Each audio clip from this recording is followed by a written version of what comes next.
கொஞ்சம் கம்ஃபர்டபுளாக இல்லாமல் இருக்கலாம் இது யூஸ் பண்ணுறதுக்கு. பட் சீரியஸாக சொல்கிறேன் 100% செம்ம செக்யூரிட்டி இது. ஓகேவா? ஸோ வந்து நீங்கள் இந்த மாதிரியான ஒரு சில சர்வீஸ் வந்து யூஸ் பண்ணி பழகிட்டிங்கன்னா, இப்போ இங்கே பாருங்கள், நான் டைப் பண்ணது எதுவுமே வந்து எனக்கு எங்கே ஸ்டோர் ஆகலை. இப்போ நான் அதே மாதிரி நான் ஒரே ஒரு வேர்டு, ஓகேவா, ஒரே ஒரு வேர்டு வந்து நான் நார்மலாக நான் டைப் பண்ணுறேன் இப்போது.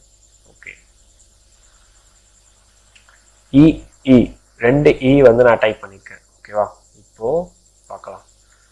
ஸோ இங்கே பார்த்தீங்கன்னா 2 இ டைப் பண்ணது இருக்குது பார்த்தீங்களா. அப்புறம் அப்பேர் வளர்த்தி நான் என்ட்ரு அடிச்சது. ஸோ பாருங்கள், நம்ம விர்ச்சுவல் கீபோர்டு அவ்வளோ செக்யூர் இது நம்ம இது யூஸ் பண்ணுறது. ஓகேவா?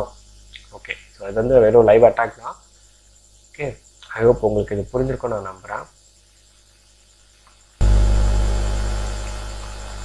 ஓகே, நம்ம வந்து லைவாக வந்து அட்டாக் வந்து பார்த்துருந்தோம், எப்படி பாஸ்வேர்ட்ஸ் வந்து ஸ்டீல் பண்ணலாம் யூஸிங் இன்டர்நெட் பேங்கிங்.